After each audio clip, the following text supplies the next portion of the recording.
utilize all of those because we feel that our customers and our clients want to get their information in different ways.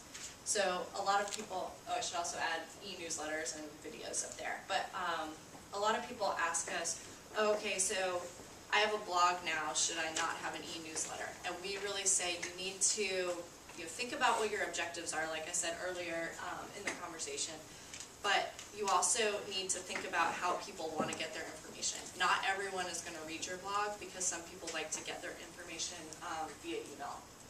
So we've decided that using all of those are really advantageous for us, and they also are all kind of a different type of conversation. Do many of you read blogs? Who in here reads blogs? Good. And I bet that will be about 100% of you in the next 2 years. How about Facebook? Do any of you Facebook? That doesn't surprise me. So how about, do any of you interact with companies on Facebook? Used to be become a fan, but now you like blank.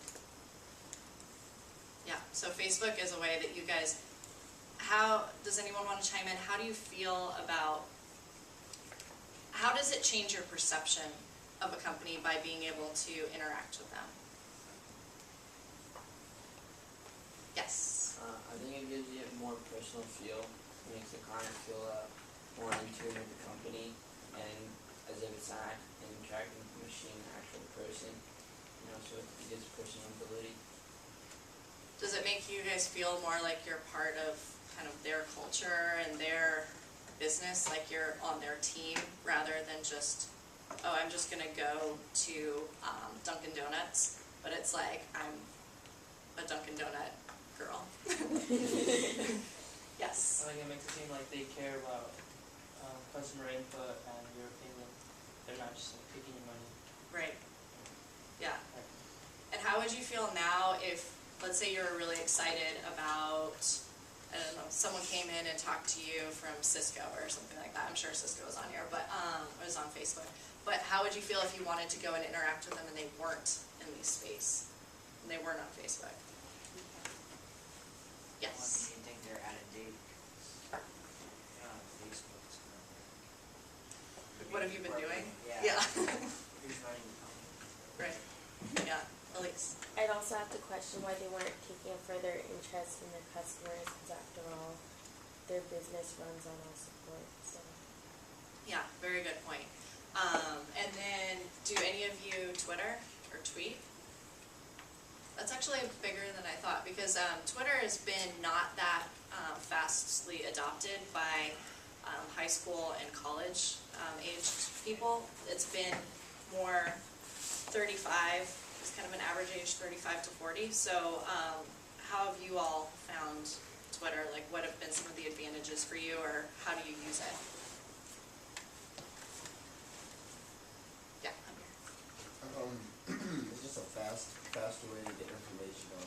Like if I find a quick video, I can just put the link on there and just send it to everybody that's following me can see it. Yes. I also follow like CNN or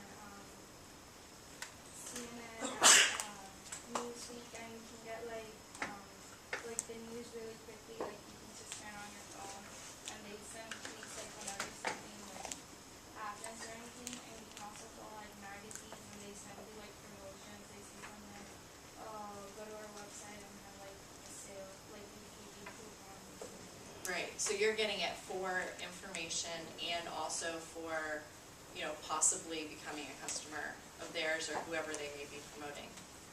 Yeah. And then, are any of you all on LinkedIn? I don't know. Okay, you are. Yeah. So that's kind of become the 21st century resume. But just as you guys can see from the answers that you gave, these different tools, serve a lot of different purposes and different interactions. So when we're using these tools, what we write on our blog is obviously going to be much longer and more in-depth and content-driven than what we put up on Facebook. And then what we tweet, we use, and I've kind of coined it the mullet approach of, some personality type stuff, and then also sharing good content.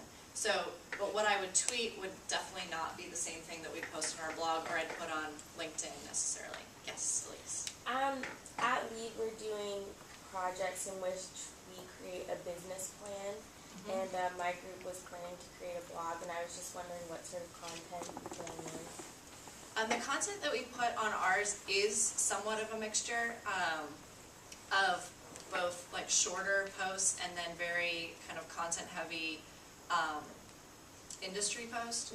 So as I said, the name of our blog is Left Brains for Right Brains. It is more geared towards the interior design industry. So if you ran an interior design firm, you would want to be reading that. But it's also anyone who is creative or runs a small business. We put things up there about, like accounting, or here's what 5 tips for, getting started with Twitter. People really like with blogs the top 10 ways to do this, because you feel like, okay, I can eat this in one step. You don't have to feel like, oh, I might be reading forever to really get to the meat of this. And then don't be afraid with your blog to show a little bit of personality too. People like that kind of connection. So, and I also encourage, there are different schools of thought, but I encourage the post to not be longer than about 300 words, especially if you're going to be posting frequently. Yeah. So, again, we're just showing these different tools, and there are different ways of using them. Different people are going to get their information in different ways. So, it's important to be really present on most of them. And now, and we'll talk a little bit more about this, but something like Yelp or Foursquare. Are you all familiar with Foursquare? It's a geolocation social media, and it will probably be the next big, if not Foursquare, some sort of geolocation will be the next big platform. It's going to be a big deal for retailers, restaurants, things like that. They can offer specials. Starbucks already does something where so with Foursquare you become the mayor if you're the one who's checked in there most often. And you check in through your iPhone or BlackBerry, and if you're the mayor, you get $1 off a Frappuccino. So it just kind of encourages interaction, and you're interacting with the brand, you're also interacting with other people that may be your friends on Foursquare. So that's something that's up and coming, and how effective it is will be, remains to be seen, but I think it's probably going to be one of the next big things. So the $1 million question, I wish we had made $1 million yet, but is how are we going to be making money by getting social? So a lot of companies will just be using social media internally, as far as they're just using it for their company's purposes. So they'll have a Facebook page. We took it a little farther, and we started a consulting division. Like I said, I went to that conference, everyone was like, social